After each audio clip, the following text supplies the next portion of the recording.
Welcome. I'm Sebastian Mahfood, and you're listening to WCAT Radio, the on-air wing of En Route Books and Media, bringing you the dulcet sounds of Catholic wisdom.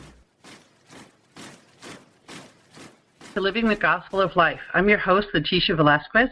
Let's start with a prayer. In the name of the Father, and of the Son, and of the Holy Spirit. Amen. O Mary, bright dawn of the new world, Mother of the living, to you do we entrust the cause of life.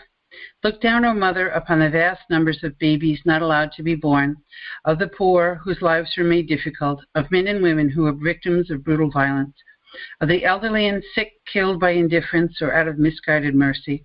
Grant that all who believe in your Son may proclaim the gospel of life with honesty and love to the people of our time. Obtain for them the grace to accept that gospel as a gift ever new, the joy of celebrating it with gratitude throughout their lives, and the courage to bear witness to it resolutely in order to build, together with all people of goodwill, the civilization of truth and love to the praise and glory of God, the Creator and lover of life. Amen. In the name of the Father, Son, Holy Spirit. Amen. I'm honored to have today with us a friend and a fellow writer, Michelle Buckman.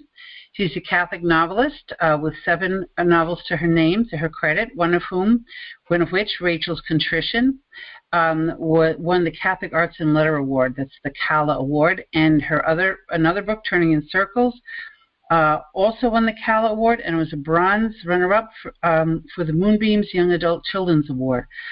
Michelle is also a workshop leader at the Catholic Writers Guild workshop every year. And she's an editor, so she edits other people's work for publication. Welcome, Michelle. I hope I got all those awards right. Well, almost. Turning in Circles was a runner-up for the CALA Award. Thank you. And I think we worked on that together, didn't we? We worked at the Catholic Writers Guild on developing the logo, wasn't it, for that award? Yes. It was harder than it seemed like it should be. Right, but it was worth it. It was the images of Our Lady handing over a calla lily. Am I right? Yes. I think you came up with it. It's a beautiful image. It happens to go with the joint effort. Yeah. But there was there. So I'm honored to have worked on that with you. The Catholic Writers Guild is mostly an online community. We do get together a couple times a year. We have a writers retreat coming up. Are you part of that? No, I won't be this year. I went to one of the first ones. They usually have them in the Midwest, right? Mm-hmm. You're located in North Carolina. Yeah. I'm located in Connecticut. A lot of the members are in the Midwest. And they also have the Catholic Marketing Network. Every year they usually have a writer's workshop there, which I've been able to attend when it's on the East Coast. It's been in King of Prussia, Pennsylvania. It's been in New Jersey. And where is it this year? Do you happen to know? I don't know where the location is yet.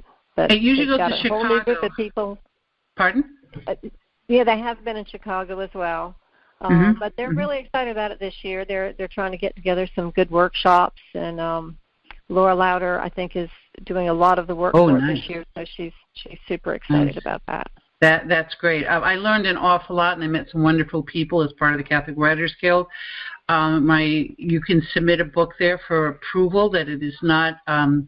That is in consonance with Catholic doctrine. It's not an imprimatur, but it's a layman's imprimatur, I should say. It's an approval, seal of approval, correct? Yes. To make sure that the writing is up to good standards and that there aren't a lot of typos or misspellings or anything in the book. Good. Well, I'm happy to have, a special mother's born has received the seal of approval, I'm happy to say. And so that's how Michelle and I met, and I look forward to hopefully running into her again at one of these. The Catholic Marketing Network is not just writers, although it is a lot of all the major Catholic publishers. It also includes EWTN, all the Catholic radio station chains, and we get to all, we're all laboring in our vineyards near our homes or out of our homes, and we all get to come together at least once a year and meet one another and pray together. We usually have a beautiful Mass, always, every day. I can remember Eucharistic procession through a hotel property, which was unique. Yeah. And confessions, of course, adoration, all the good things that you would expect with a group of Catholic people. And true humility, which among such talent is sort of a rarity. Get a lot of talented, self-promoting people together. Humility is rarely to be found, and I found a lot of it there, a surprising amount there. So I look forward to going if it's in my budget. every time I publish a book, I go, which is twice. So you can see I've only been there 3 times. I went for somebody else's published book. Anyway, so that's where we meet. And Michelle, how long have you been writing? For 30 years, 31 years. I started with my first child when I was pregnant with my first child, and he just turned 31. So I guess that's actually 32 years. That's a good benchmark. And why on earth would you take on something like writing when you're already dealing with pregnancy? Were you working full-time at the time? Or? Yes, I was working, but it's what I always wanted to do. And actually, it was because I was working a night shift, and my husband was working a day shift. And I would come home at night, and I was just so keyed up from being at work, and I wasn't ready to sleep. I thought, well, now's the time to start writing. So I sat down and wrote my first manuscript, which was horrible. Oh, well, you have to practice. And, yeah. But what a great idea, writing to compose the mind and to take the edge off the day. Yeah. So you didn't get that first manuscript published? No, there was actually an editor like 4 doors down from me. Somebody had told me, and so I went and knocked on her door, and it turns out she was an editor of math books. She said, but I'll read it and see what I think. So she read it, and she said, well, I think it's pretty good, but why don't you go to a writer's conference? Well, this, of course, was way back before the Internet, and I didn't even know that there were writer conferences. I lived in this little teeny tiny town that didn't even have a writer's group. So I found out where there was a writers' conference in the big town of Raleigh and went to that and met agents and editors and other writers, and that's what really got me going. And I ended up tossing that first manuscript and wrote many more, but finally wrote one that sold and moved on from there. Good for you. Good for you. One of the most useful pieces of advice I ever got from an editor was don't be afraid to kill your babies. And for a pro-life show, we have to explain what that means. Only when they're books. Only when they're books. Or in that case, I was writing my first article for National Catholic Register, and I did months' worth of research for this one article. And I had pages and pages of writing that, was, 5-6 times more than the limit they had given me. And I actually kept all my notes in case I needed them. And, of course, I never went back.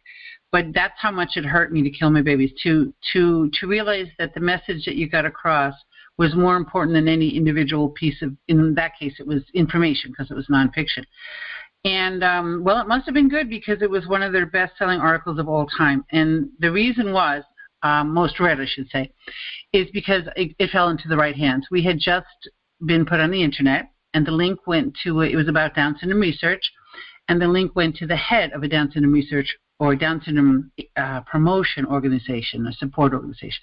So that's why I was fortunate enough that he passed the link on, and that's how it got to be so well read. So it was worth killing all those babies and going through the pain of realizing not every word you ever write is precious. Well, congratulations. That sounds like a great success with it. It was, but it's hard when you've been successful to then after that it's all downhill. No. In other words, you get spoiled. It is. You're up and down, right? It's not like you write one more popular novel after another. It's up and down. What do you think your secret is for staying with it this long? I admire your tenacity. Insanity. Well, okay. He doesn't know when to quit. I will say that my first one, so much of it is being in the right place at the right time, just as you found with yours. Yep. And I wrote, like I said, several manuscripts. And by the time I finally got published, the Internet did exist, and we had those little chat rooms that was ICQ that was there before there was Facebook or anything else. And that's where my crit group was, because I still lived in this little dinky town where there weren't any writers. And we would critique each other's books through email. And I wrote, I don't know how many manuscripts, but finally when I wrote A Piece of the Sky, all 3 of my critique partners came back and said, yes, this one you can go. So that's exciting. That was what finally pushed me, and I started going to conferences. And I happened to walk in late. I have a tendency to be late. To a luncheon, and I was standing outside the door, and this agent walked up, and she was late too, and we looked at each other, and the speaker was already talking, and we saw a table with 2 seats, and we're like, come on, let's go. So we ran over there together, and then she ended up reading my manuscript, and called me just a couple days later, halfway through the manuscript, and said, Wow. I have to represent you. I'm not even going to finish this manuscript. I want to represent you. I'm like, okay. Isn't that great? Which book was that? Congratulations. Which book? That was A Piece of the Sky, which is not in print anymore, but I need to get it back out. I really need to get it back out, and it's just one of those things I have Good for you. because I'm always busy writing. But that was so exciting. But then, as you say, the next thing you write, well, the next manuscript I wrote for her, she was like, okay, we need to start over. Okay. All right. Well. So it's not like you get one thing right and then you get everything right after that. It was still a learning curve. There was still a lot that I had to understand about the novel structure and writing until I figured it out. But, then I just kept pursuing it because that's what I always wanted to do. And luckily, some other publishers wanted my work as well. So. And not only that, but a lot of people want to learn from you, Michelle. I've taken your workshops. You're very free about sharing what you know and very good at illustrating it. And I took your instructions quite literally, and I got good responses from a critique group. So it really does. There really is. It's not just an art; it is a science as well. Am I correct? Yes, and thank you for saying that. I'm glad that people feel helping them. I can still remember certain things that you taught me, and I was under the impression that I think anyone who's seen a movie where there's a best-selling book in the movie, it's a biopic of the author, and it just looks so automatic and so easy, and boom, you publish a novel and you're instantly famous. Because if they weren't famous, they wouldn't be writing a biopic about them in the first place, right? They're not writing biopics about the thousands of people whose novels didn't sell or sold poorly, So we tend to think that everyone's going to be, the next Flannery O'Connor or whatever, and we wish, But what besides love of writing had you write? Did you feel that that was your gift to God, that was a calling? Oh, absolutely. My books the way they come to me, it's not me sitting down and thinking about the characters just actually introduce, this will make me sound insane, but the characters introduce themselves to me, and I basically write what they tell me. I've heard that. That's interesting. Yeah, it really does, and it's fun to hear their stories and write them down. Of course, it means I have to edit them after they tell them to me, but get it right eventually. But I think the hardest one to write. So you focus on character rather than plot.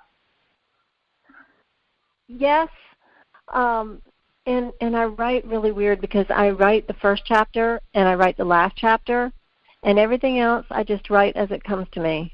I don't sit there and write in order. I write scenes that I'll just see something and I write it. I have no idea where it's going to go in the book. I have no idea what the meaning of it is. It's just something that the character or God is giving me, and so I put it down on paper, and then when I get done, I lay the pages out all over the floor with notes on the top of them and pick them up and put them in order and then straighten them out on the computer.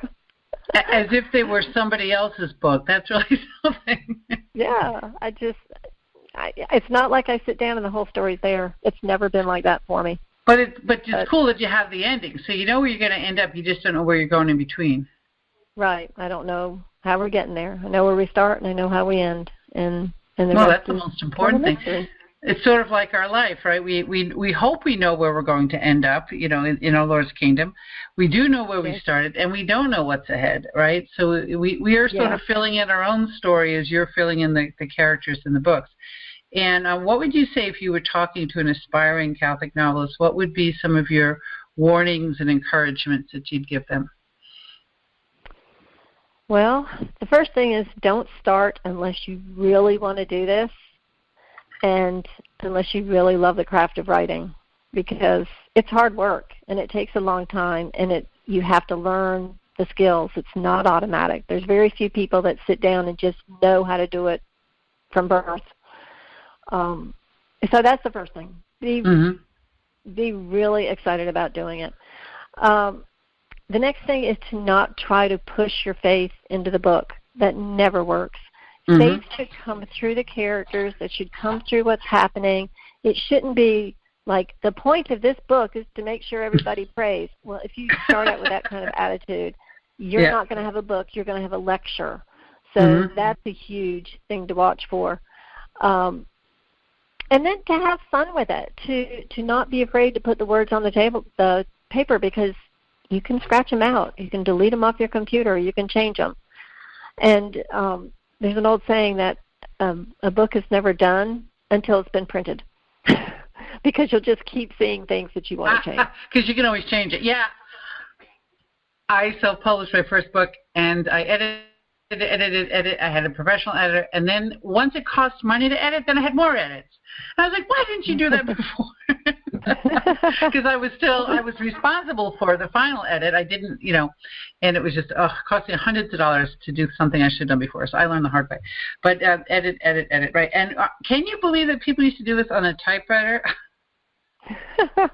Well, sometimes now I wish they still did, because there would be fewer people trying to put books out, and the competition would be a lot less. That's true.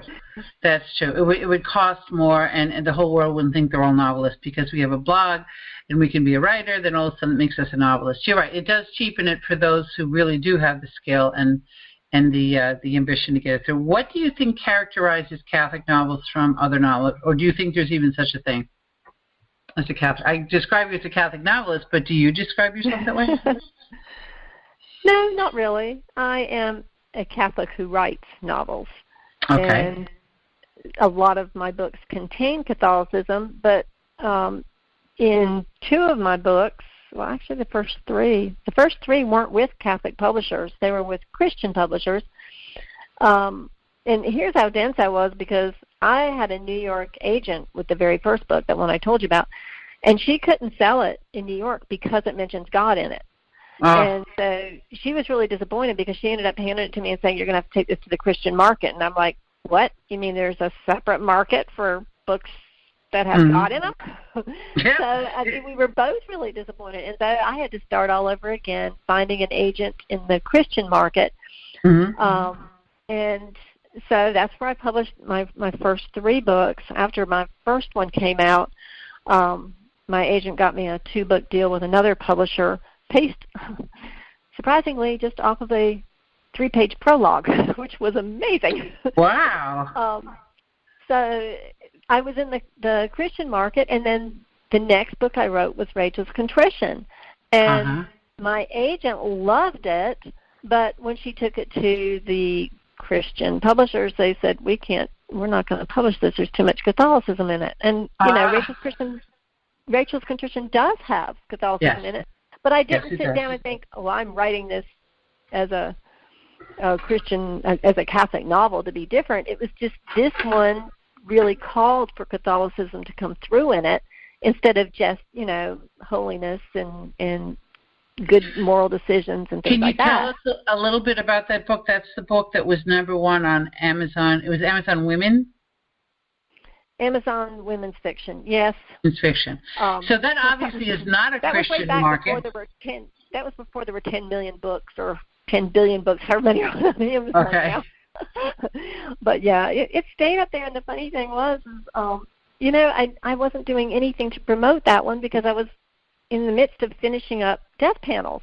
And the day it came out, my publisher said, well, go look at go keep up with Amazon and see what it's doing on there. And I looked, and I was like, oh, my goodness, it's moving up. And how it exciting. Was because I was still sitting there working on Death Panels. I did nothing to promote it. And so that was just God's doing, and I don't really know. And that's because it's a wonderful, compelling story. Without giving spoilers, could you give us a synopsis? Well, Rachel is a woman who she has a lot of issues, because I don't want to give too much away. She has a child that died, and so it's thrown her into a deep depression. And because of her depression, she ends up separated from her husband. And it takes a long journey for her to work through exactly what happened. And it's the people that she touches along the way, and that they in turn touch her, that brings her about to healing. And it's that faith. Through all this, she develops faith, because she wasn't Christian. She didn't know anything about Catholicism, and she she gets drawn into a Catholic church kind of by accident, just following this whim, and her faith is just born, and by the end, the healing, the whole process that she goes through, and actually this is a great time to read it, because I wrote the book to be running parallel with Lent, that there's 40 chapters, and at the end it ends right at Easter, and so her healing is at Easter time, and it just all comes together as having traveled that path of sorrow and then kind of her redemption at the end. So there's a theme of redemption, and there's also a theme of women's depression, child loss. And no wonder it was number one. I mean, how many women out there are dealing with that in one way or another? Maybe not, they didn't lose their child maybe the way Rachel did, but they have either aborted a child, miscarried a child, stillbirth, or a terrible childhood illness, and are suffering and maybe feel that no one gets it.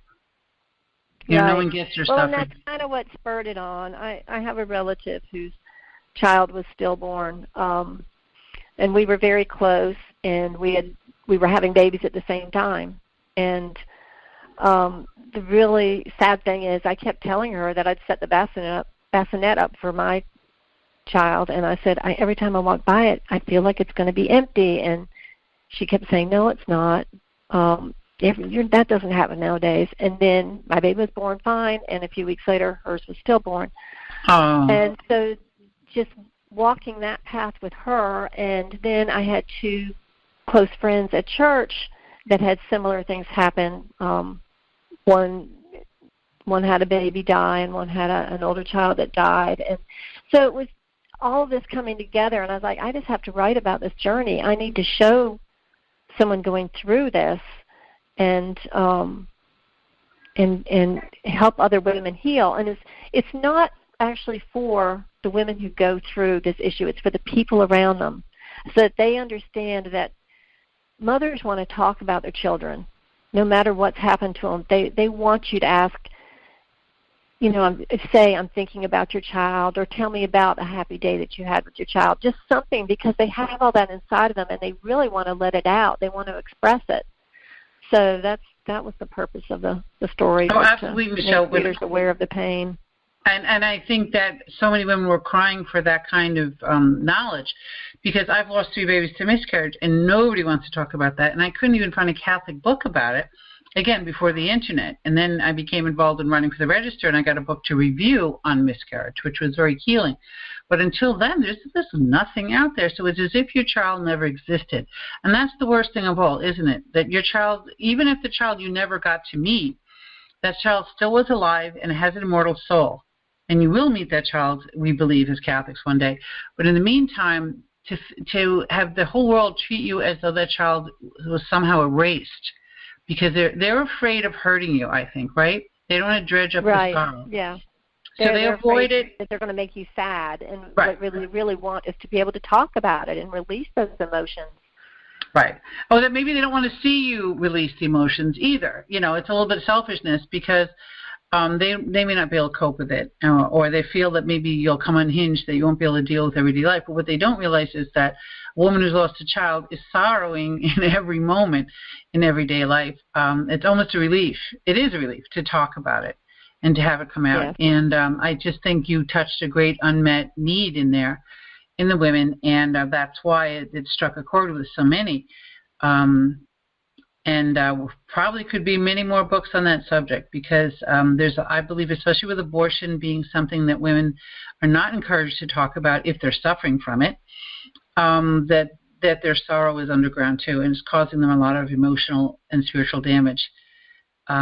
I often say to a priest who may be afraid of mentioning abortion in a homily, to say that, what you're telling women if you never mention it, that it's so terrible that it can't be spoken of. And, our Lord can forgive everything, so there should be nothing unspeakable. Now, that doesn't mean that you're going to get into great detail in front of children, but certainly every possible sin is forgivable, right? So we shouldn't be afraid to mention anyone, whether it's abortion or contraception or whatever. They need to be addressed, and they need to be addressed by our church and by those of us who love these people, so that they don't feel that it's the unforgivable sin. That's why I talk about Rachel's Vineyard so much at my pregnancy center, because I know that most of the women that I will help have probably had an abortion. 40% of women that have an abortion have already had one. So there's a great, and 25% of American women have. So there's a great number of women that are suffering that are hiding it, and sitting on it. And that's, as we know, that's never a good thing. So thank you for writing that, Rachel's Contrition. And can I talk about the saint who's involved in that book without giving away too much? Or is that cheating? The Little Flower. So many of us can relate to Saint Therese, even though she never had a child. But we feel that in many ways she's interceded in our life, as she promised, right? I will send down a great shower of roses upon my death.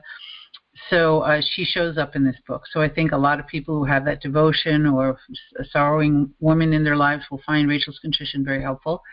And where do they get your books, by the way, Michelle?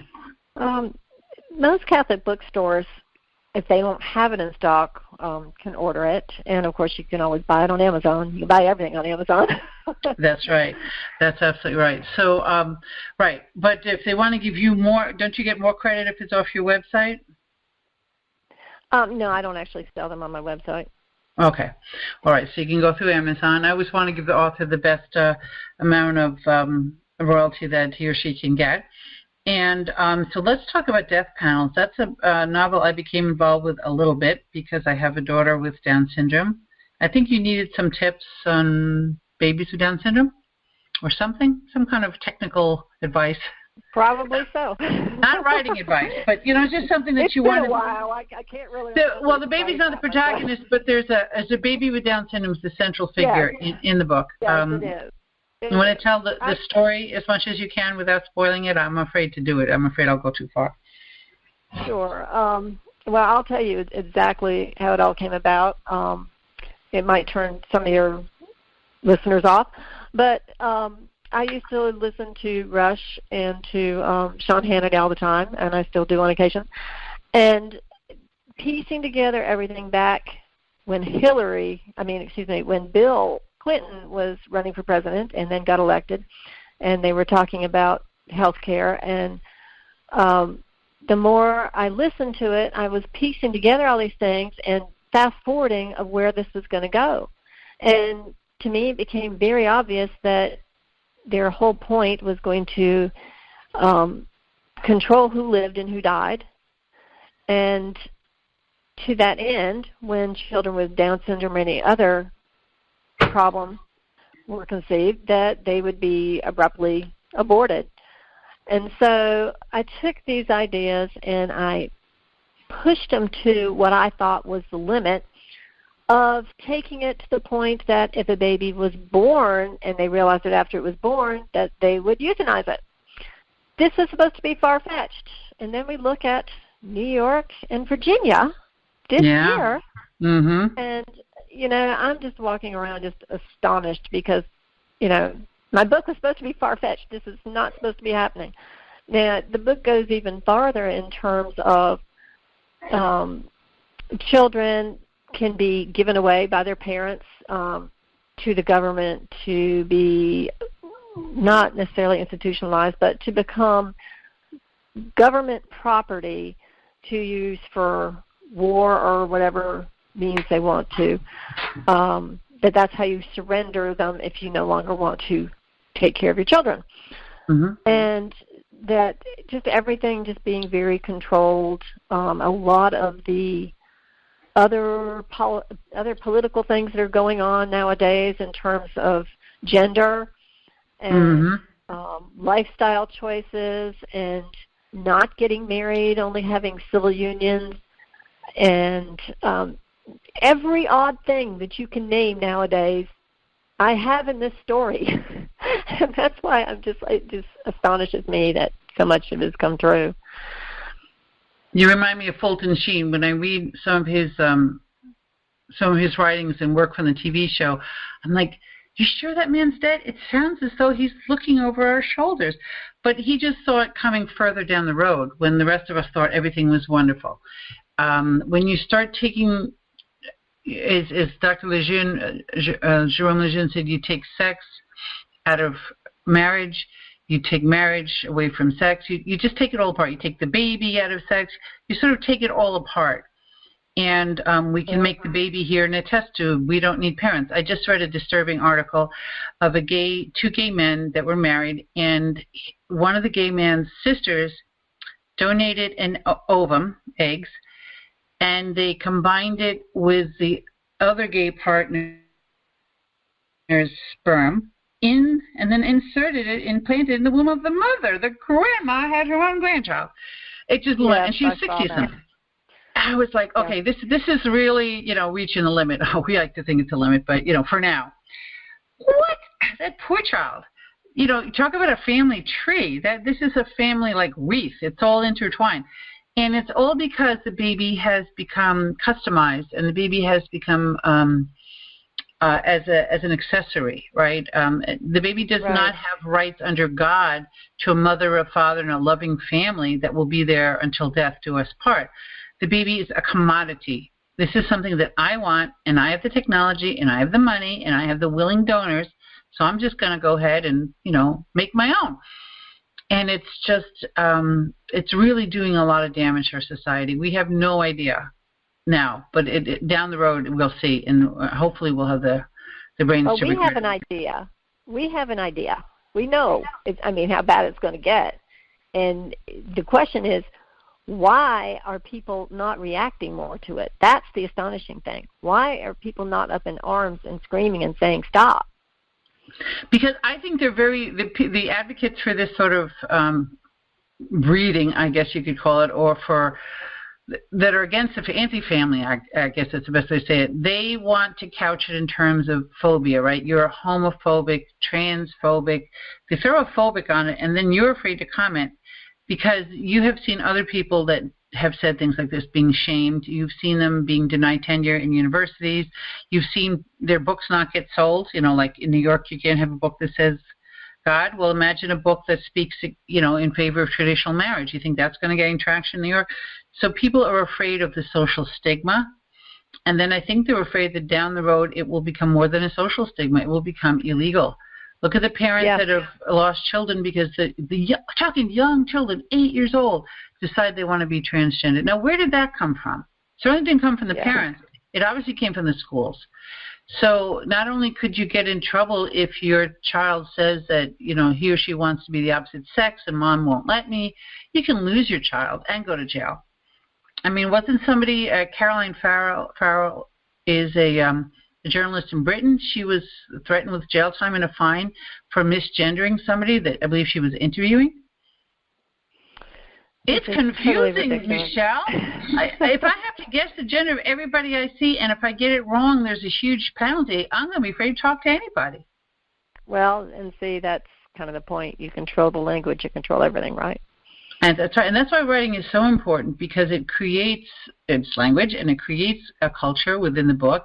And many books create a culture. I remember when there was an index of forbidden books and when movies were censored. And we're seeing that now as, that's such a horrible thing. But I think it's really a terrible commentary in the culture when one of our famous book series is 50 Shades of Grey. In the most famous movie series, we have normalized pornography for women. Specifically for women. Obviously pornography is a huge industry. I lost track of it, but last time I knew it was $9 billion a year. I heard it was bigger than Hollywood and sports together. So America's famous pastime is no longer baseball, I'll tell you that. And so we're up against this being considered entertainment, and see what that's doing to the culture. So we're up against an awful lot as Catholics trying to reclaim what we invented, really. Who were writing in the Middle Ages? It was the monks, the Catholic monks in Europe, who were preserving, Aristotle and Plato and Plutarch for antiquity, for posterity. They were the only literate people in that society. Besides, and kings weren't always literate, right? It was normally the clergy and certain leaders that were literate, and there were books were only written by hand. It wasn't until the printing press in the 1500s that that books even really became feasible for the average household, and it probably took a long time after that. So literature has been in the hands, many times, of the Catholics and in the university systems that we created in Europe and has spread around the world. And we, I think we have a bit of an obligation to sort of keep the level higher. Try and encourage writers and readers to reach something higher and to stay out of the muck. Absolutely. Because that's obviously an easy way to sell a book, is to excite passions without much of a storyline. What's the storyline? Girl gets corrupted for money. Really? Yeah. Finds out that the abusive guy is actually a nice guy after all. Oh, isn't that a theme to so many women? I didn't read it, so I don't know. Oh, well, I'm taking it secondhand, trust me. I did read a book in the Twilight series because I was teaching 10 years ago in a middle school, and I never saw a face. All I saw was that book. In the middle of class, they couldn't do anything. This is before, I guess, cell phones were as popular. All they were doing is reading that book all day long. All they would talk about at lunchtime is they would read that book to one another.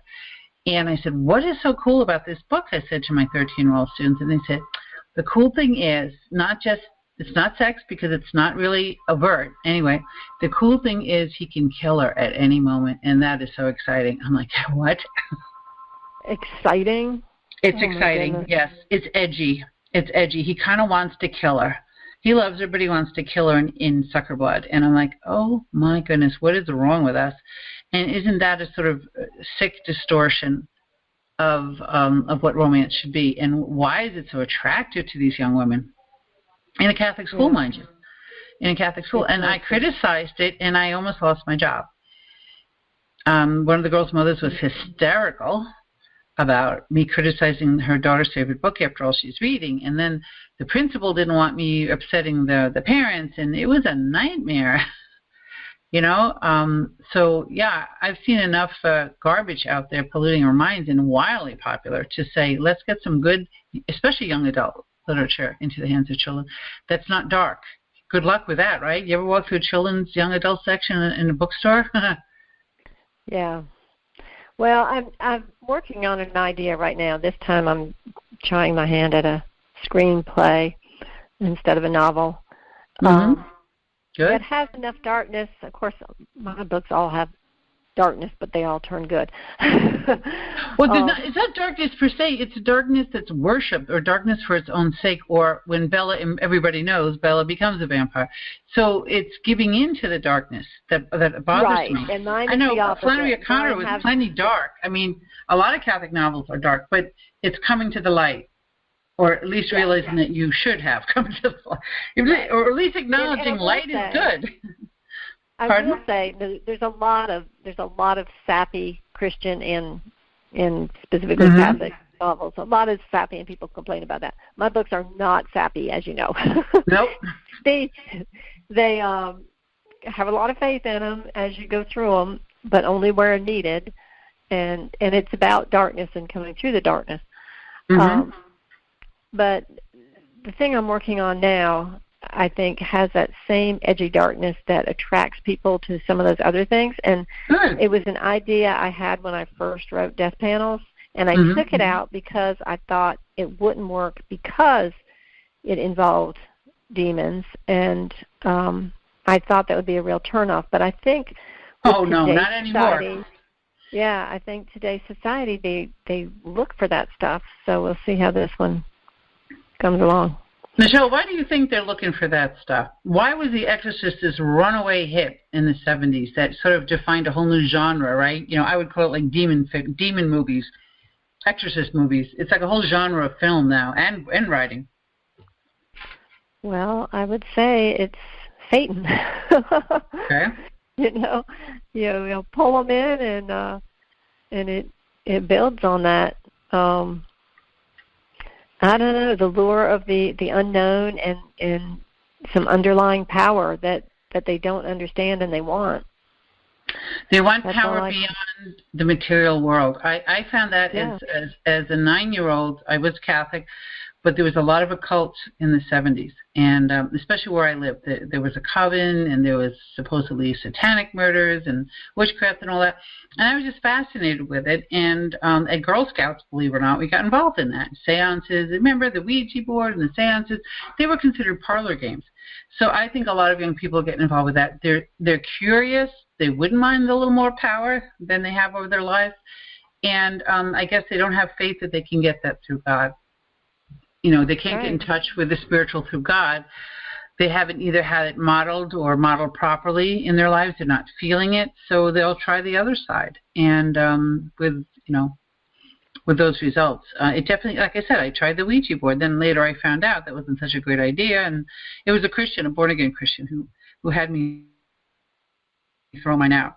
But I didn't know. I had tarot cards read. I had no idea that this wasn't acceptable. And I don't know what the Girl Scout leaders were doing, but they weren't paying attention at the campouts, that's for sure.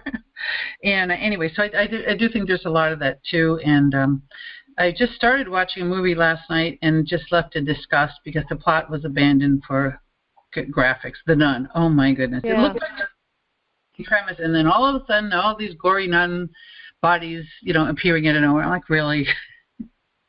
It's really hard to find anything that we can sit down and watch anymore that it's either a kiddie movie or, it's rated R. There's very few. And I'm always saying, what happened to those good movies in the 90s that were just romantic comedies? You can't find them.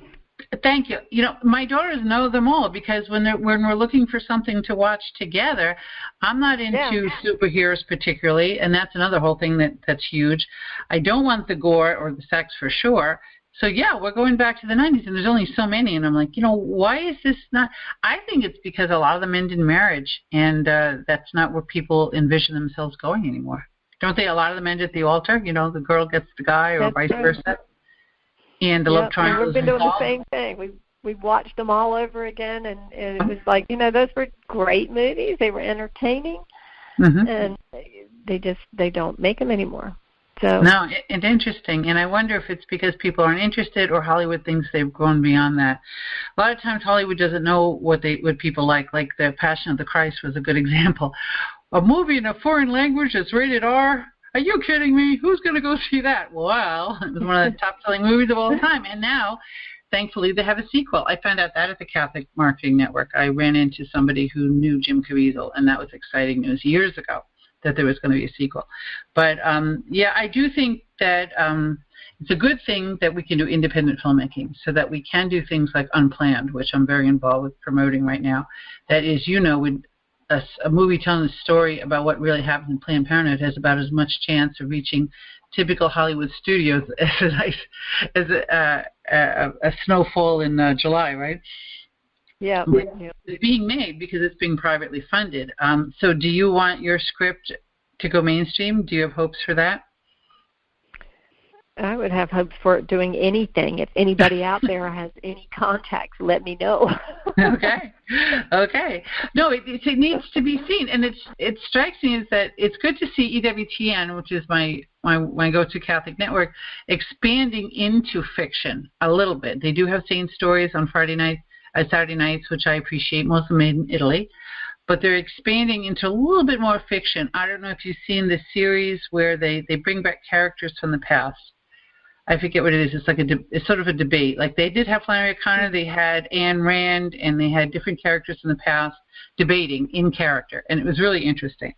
So I'm glad to see that. I wish that would expand more. We certainly have a great wealth of Catholic fiction that can be brought to the screen. We have a great new writers like yourself that are doing these things, and it would help the Catholics not put their faith on the shelf as easily, Like, in other words, I'm a Catholic on Sunday, but don't interfere with my TV watching or my movie watching habits.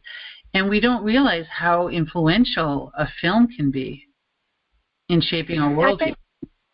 That's actually a really good point, what you just made, is part of the problem with getting books published that have a good message to them anymore is that people aren't buying them. And until Catholics will look for Catholic novels from their Catholic bookstore or online, they don't get bought by the publishers, and therefore they don't sell, because trying to sell them on your own is really hard. Now, I've been lucky that might have all been with publishers, but there's a lot of good books out there, and it's just the Catholic market is extremely hard because the fundamentalist Christians will go to their Lifeway store, what other Christian bookstores they have, and they have a heavy following for all of their Christian fiction.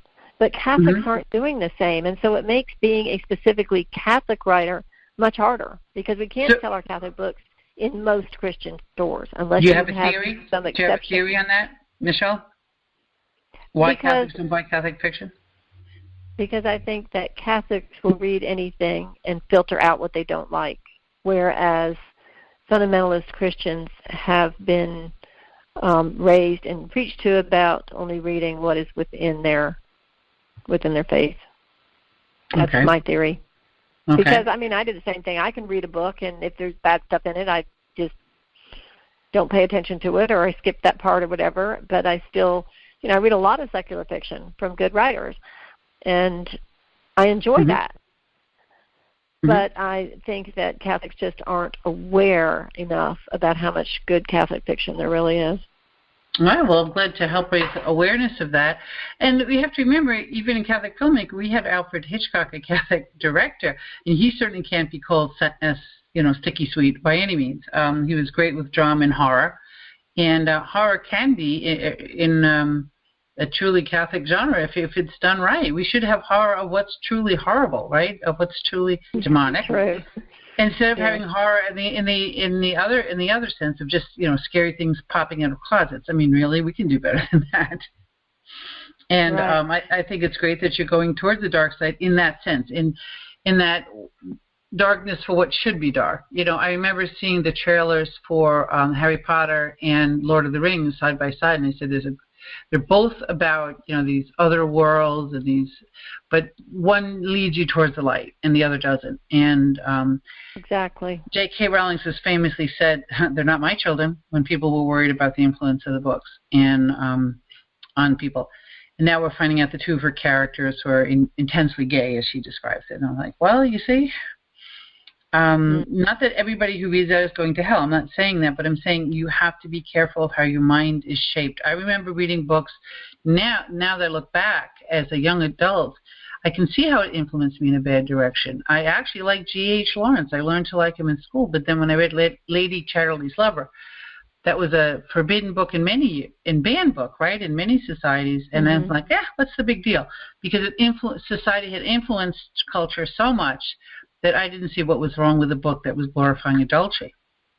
And now as a mom, I take a step back and I go, oh, my kids aren't reading that.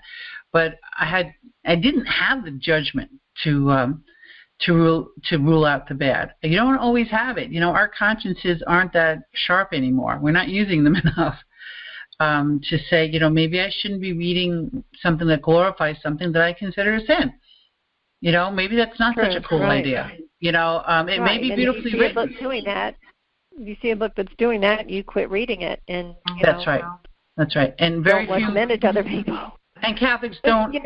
We don't talk about this enough. That maybe there are things that that we should discern. Like I had a Catholic mom that was reading 50 Shades of Grey because I should make up my own mind. No one should tell me what to read, and that's the attitude of a lot of Catholics. I can do it. It won't bother me. And we don't really know how much it may or may not. And as I put it this way, I've only got one soul. My job is to get it to heaven and that of my family as best I can. I'm not going to blow it on some 2-bit novel, If I'm going to lose my soul, it's not going to be for what everyone else is reading. It's got to be for something more serious than that. And so it can sound very dark, but there's so much good literature out there that's being produced from Catholics that you don't need to read Love Comes Softly. I don't want to pick on any one book, but you don't need to read the books that you know exactly how they're going to end. The Hallmark movies of books, right, the crappy ones. For it to be clean. I do admit to watch an occasional Hallmark movie at Christmas time because it's just so nice to have something that's not cynical. But boy, it can be really hard with the storylines being as obvious as they are and as predictable. Right. And there are a lot of those books in both the Christian market and in specifically the Catholic market. There are books like that. Mm-hmm. And some people enjoy those. They want books they can read without really thinking about, and everything is good and easy in them. But that doesn't mean that there's not good books in every genre written by Catholics that you don't have to be afraid of having your mind filled with something else. And I will the first to admit that my books have some dark scenes in them. They have dark things in them. Oh, yeah. But Rachel goes through a lot of darkness in that book. Yes, she does. I wouldn't hand it to a 12-year-old. No, not for sure not. Nope. But absolutely at the same time, the light conquers the dark, and the God wins overall, and that's an important thing because we're going through dark times anyway. Exactly. And you need to be able to look at things, and sometimes books and movies help you through these times if you've looked at or read the right things that teach you how to give you ideas of how to react and how to handle things. Absolutely. And you see that, we're not the first people to go through a dark time, that it's happened before. People have survived. I mean, that's the history of the church. We've bounced back through many a dark time. And yeah, some of my favorite, I tended to read more nonfiction books because I found that storyline, like in The Hiding Place. Nothing's darker than being in a Nazi, prison, but she comes back to forgive them. And it's not sticky sweet because it's painful. And it involves a lot of loss and soul searching. And those are the kind of books that really stay with you for the rest of your life because they're authentic. They relate to our experience, and yet they also guide the way. And I hope that, if I do have a novel that's been working on for many years, if I ever finish it, that it becomes a book like that. That it becomes a book that helps people see that the darkness they're in is, we've all been there as a community, as a Catholic Church before, as a human community. And here's the answer. Not in a quick fix type of way, just believe in Jesus and all your problems are going away. Oh, heck no, because if that were true, many of us would have given up or have given up our faith, right? When you pray and then nothing happens over and over and over again, you need a book that will sort of mirror that for you and not be an easy fix. And because life isn't that way. And as somebody said when I was writing A Special Mother is Born, which is 33 stories from special needs parents, yes, they've all come closer to God, but boy, did they go through the dark times. And I wasn't going to accept a story that would make the reader throw the book against the wall and say, oh, yeah, sure, easy for you to say.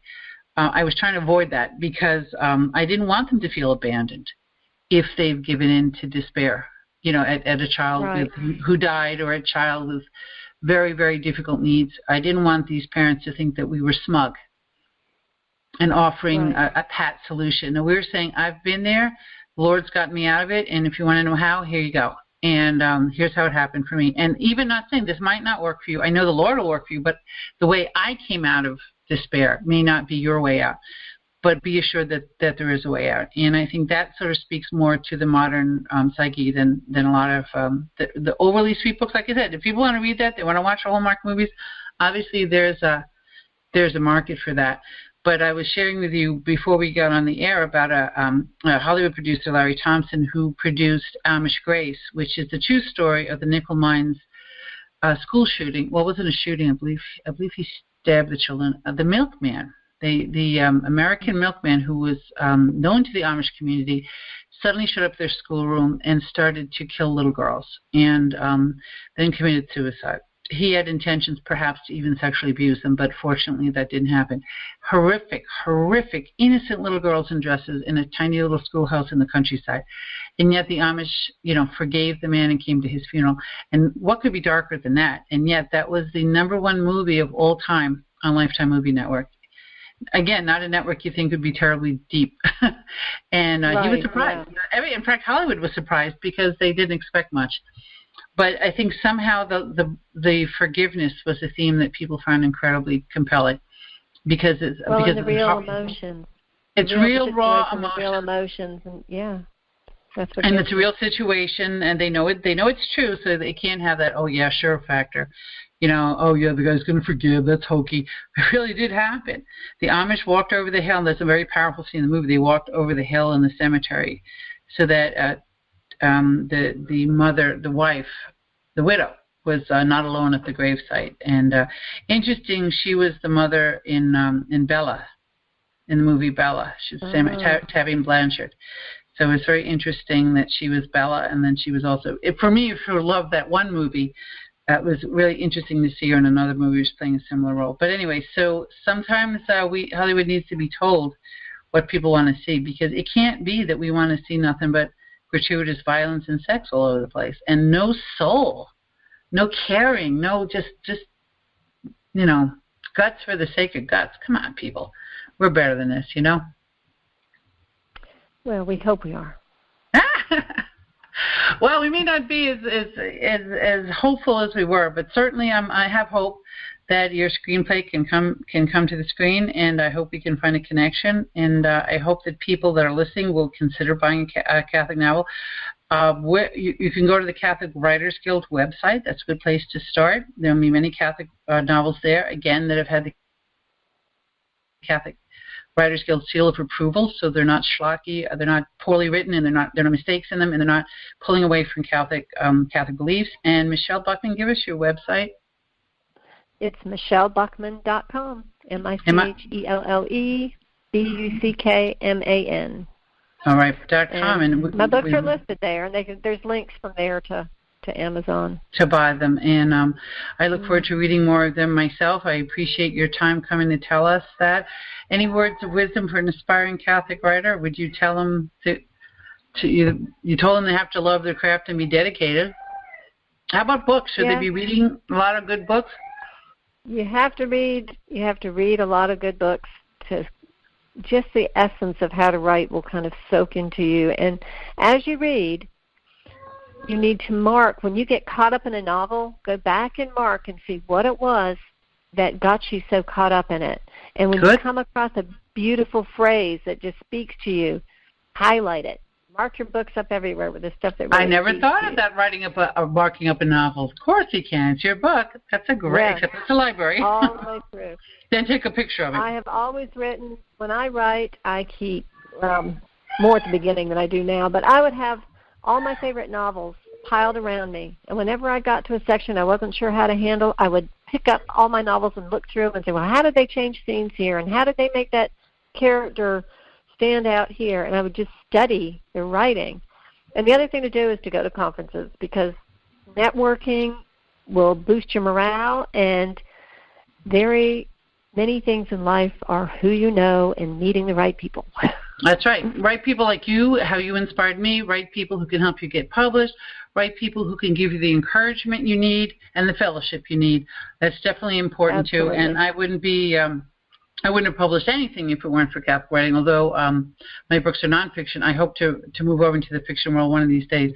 Thank you so much for your time, Michelle, and we'll look for the death panels. I highly recommend it. It's a dystopian book about what if we had government-controlled healthcare, what it could lead to. And if you're willing to be a little surprised at where we've come, I think that's a great book to read. I think it's very compelling. And Rachel's Contrition, again, for the women in your life that are hurting, definitely recommended. And we'll talk to you another time, maybe about your upcoming film. Thank you for having me. I really enjoyed it. Thank you. All right. God bless.